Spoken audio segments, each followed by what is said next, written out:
Chapter Indian economy 1950 to 1990। इस chapter में आगे बढ़ते हैं। तो ये एक एनसीईआरटी का क्वेश्चन है। दो public sector was very essential for industries, many PSUs incur huge losses and are a drain on the economic resources. Discuss the usefulness of PSU in the light of the fact. Question पहले मैं आपको समझा देता हूं।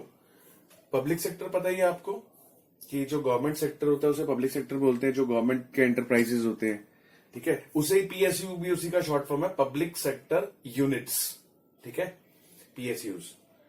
अब question का meaning समझो कि पब्लिक सेक्टर बहुत एसेंशियल है, हम जानते हैं, ठीक है, इंडस्ट्रीज के लिए, क्योंकि बहुत सारी बेसिक इंडस्ट्रीज पब्लिक सेक्टर में ही स्टार्ट हुई थी, है ना। मेनी पीएसयू इनकर ह्यूज लॉसेस, और हमें यह भी पता है कि बहुत सारे पीएसयू, डीटीसी है, एमटीएनएल है, बहुत सारे पीएसयू हैं जो ह्यूज लॉसेस में चल रहे हैं, and are a drain on the economic resources. और जो हमारे रिसोर्सेज हैं, हमारे इकोनॉमिक रिसोर्सेज यानी कि हमारे जो फंड्स हैं या हमारी जो एसेट्स हैं, इकोनॉमिक एसेट्स, उसका सबका ड्रेनेज हो रहा है, मतलब वो वेस्टेज हो रही है। पीएसयू के लॉस में जाने की वजह से, लॉस में चलने की वजह से हमारा पैसा बर्बाद हो रहा है, बहुत सिंपल लैंग्वेज में, ठीक है। फिर भी पब्लिक सेक्टर बहुत जरूरी है। क्यों जरूरी है? Discuss the usefulness of PSU. फिर भी पीएसयू क्यों यूजफुल है, इसको हमें इस क्वेश्चन में बताना है। क्वेश्चन समझ में आ गया होगा। फिर से मैं एक बार सिंपल लैंग्वेज में कि पीएसयू लॉस में जाने के बाद भी क्यों जरूरी है। इसका आंसर क्या लिखोगे आप? इसका आंसर एक तो हम लास्ट वीडियो में डिस्कस कर चुके हैं कि पब्लिक सेक्टर को लीडिंग रोल क्यों दिया था, उसके अंदर मैंने 3-4 पॉइंट बताए थे। तो वही 3-4 पॉइंट सेम टू सेम वो तो लिखने ही लिखने हैं।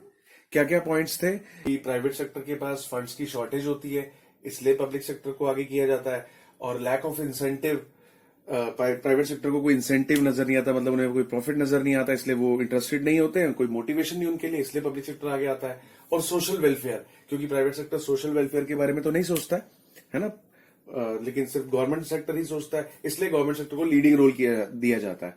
तो ये सारे पॉइंट्स हम डिस्कस कर चुके हैं। तो इस क्वेश्चन के आंसर में ये पॉइंट्स तो आपको लिखने ही है, ठीक है। और 2 पॉइंट अलग से करने हैं आपको। एक है डेवलपमेंट ऑफ इंफ्रास्ट्रक्चर। इंफ्रास्ट्रक्चर के अंदर ये जितने भी आप यहां देखते हो अपने आसपास ब्रिजेस हैं, जितने भी पार्क्स हैं, रोड्स हैं, हाईवेज हैं, ये जो हमारा इंफ्रास्ट्रक्चर है, ये कौन बिल्टअप करता है? ये बिल्टअप करने के लिए पीएसयू ही जरूरी है। पीएसयू ही इसमें इंटरेस्ट लेता है। क्यों? क्योंकि ये जो इंफ्रास्ट्रक्चर है, इससे कोई प्रॉफिट नहीं होता है, ठीक है। ये तो बस एक सोशल वेलफेयर के लिए या एक इकोनॉमिक इंफ्रास्ट्रक्चर को बिल्टअप करने के लिए, तो इसमें प्राइवेट सेक्टर कभी भी इंटरेस्ट नहीं लेता, इसलिए पीएसयू इसके डेवलपमेंट के लिए बहुत यूजफुल है, ठीक है। तो आ गया यूजफुलनेस ऑफ पीएसयू। उसके बाद है इंक्रीज एम्प्लॉयमेंट अपॉर्चुनिटीज। पीएसयू की वजह से ही हमारी इकोनॉमी में एम्प्लॉयमेंट इंक्रीज होता है, क्योंकि पीएसयू के अंदर बहुत सारे जॉब्स होती है, बहुत सारी जॉब्स निकलती है, जिसके अंदर लार्ज पार्ट ऑफ हमारी पॉपुलेशन को एम्प्लॉयमेंट अपॉर्चुनिटीज मिलती है, ठीक है। तो इन 5 पॉइंट्स की वजह से पीएसयू की यूजफुलनेस है, चाहे वो लॉस में जा रहे हो। नेक्स्ट क्वेश्चन है एक्सप्लेन हाउ इंपोर्ट सब्सटीट्यूशन, एक टर्म है ये, import substitution can protect domestic industries.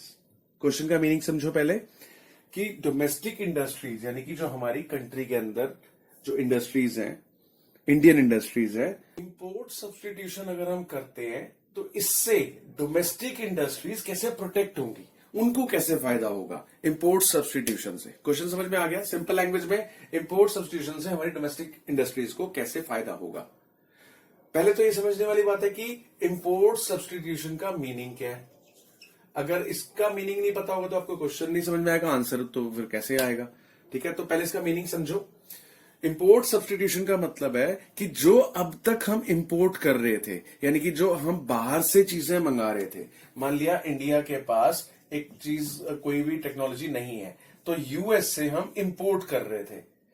तो इंपोर्ट सब्सटीट्यूशन का मतलब यह है कि हम ये यूएस से इंपोर्ट करना बंद कर दें और खुद उसको बनाना स्टार्ट कर दें, खुद उसकी मैन्युफैक्चरिंग शुरू कर दें, ठीक है। तो इसे कहते हैं हम इंपोर्ट सब्सटीट्यूशन, मतलब इंपोर्ट को बाहर से जो आ रहा है उसको सब्सटीट्यूट कर दो।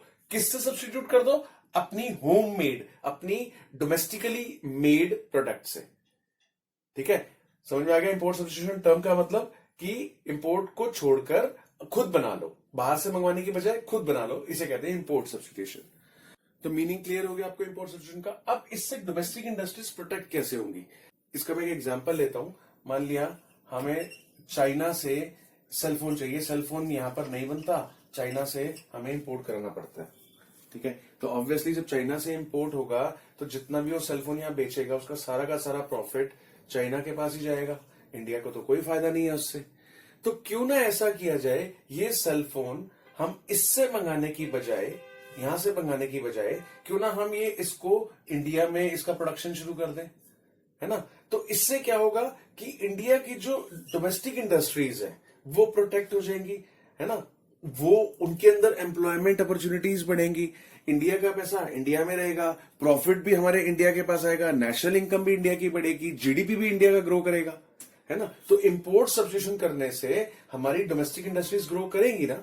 तो यही एक कंसेप्ट है कि इंपोर्ट सब्स्टिट्यूशन से हमारी डोमेस्टिक इंडस्ट्रीज को फायदा होगा, वो प्रोटेक्ट होंगी, उनका ग्रोथ होगा। इस पॉलिसी को हम, इंपोर्ट सब्स्टिट्यूशन को हम इनवर्ड लुकिंग पॉलिसी भी बोलते हैं।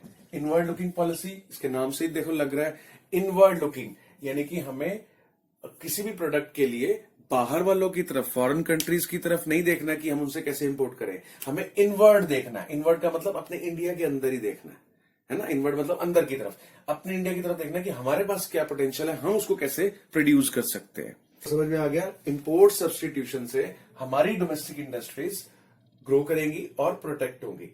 अब इसको प्रोटेक्ट करने के हमारे पास तरीके क्या है, तो हमारे पास है दो तरीके, एक है टैरिफ और सेकंड है कोटास।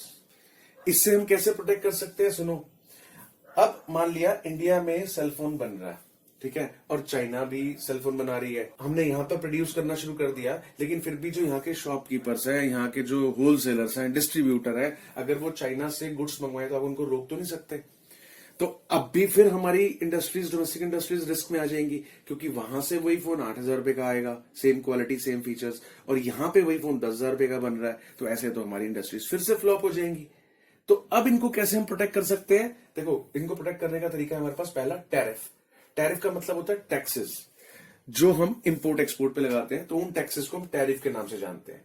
तो टैरिफ से हम अपनी डोमेस्टिक इंडस्ट्री को कैसे बचाएंगे, गवर्नमेंट क्या करेगी कि जो चाइना से इंपोर्ट हो रहा है 8,000, इस पे 2,000 या मान लिया इस पे 3,000 रुपए टैरिफ लगा देगी, यानी कि एक इंपोर्ट ड्यूटी लगा देगी।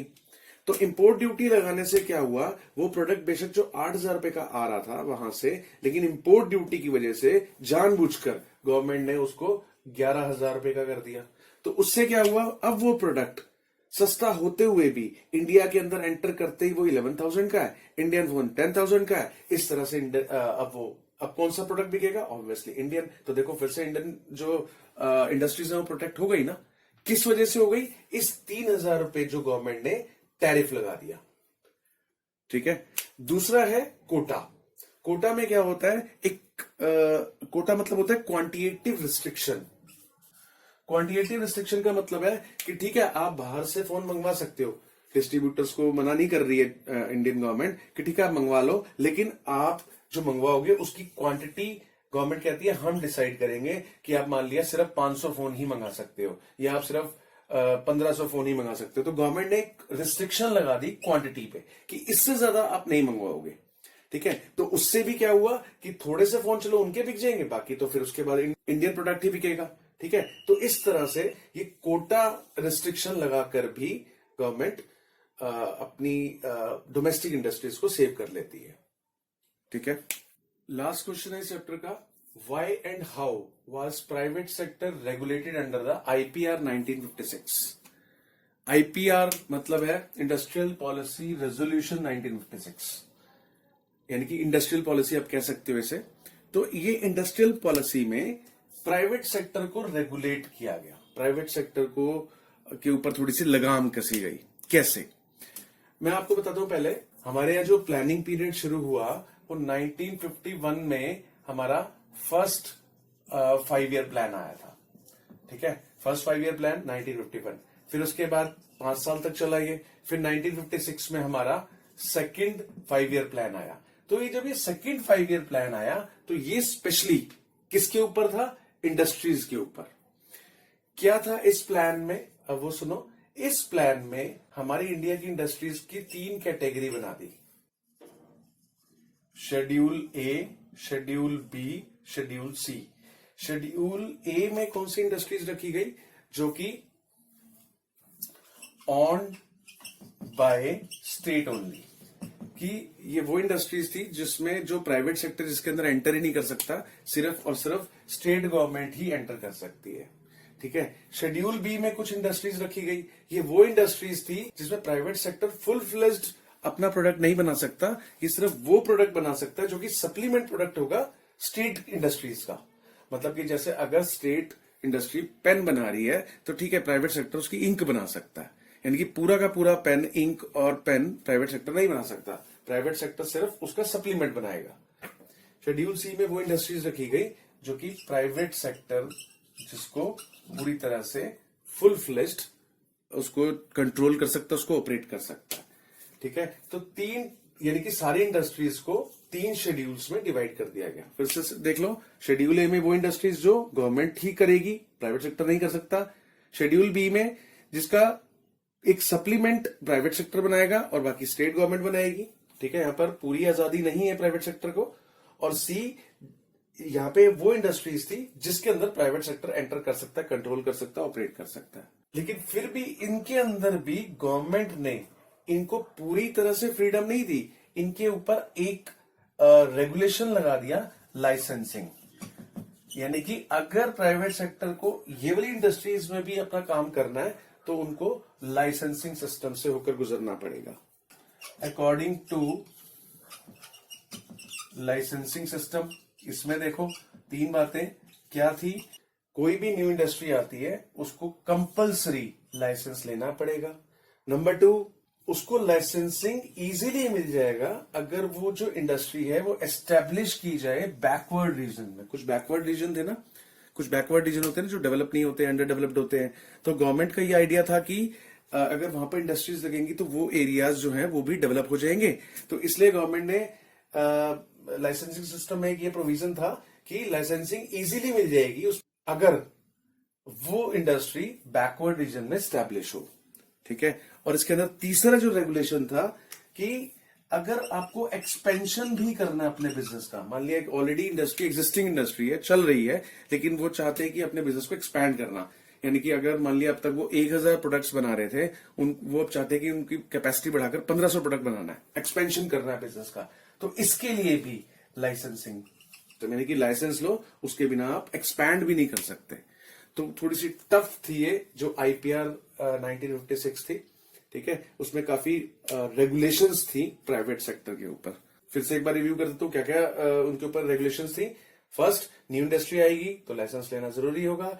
सेकेंड, लाइसेंसिंग इजी हो जाएगा अगर वो बैकवर्ड एरिया में वो एस्टेब्लिश करेंगे अपनी इंडस्ट्री। और थर्ड, एक्सपेंशन भी अगर करना है तो उसके लिए भी लाइसेंसिंग की जरूरत है। ठीक है, तो इसके साथ आपका ये चैप्टर फिनिश हो गया। नेक्स्ट क्लास में न्यू चैप्टर हम स्टार्ट करेंगे।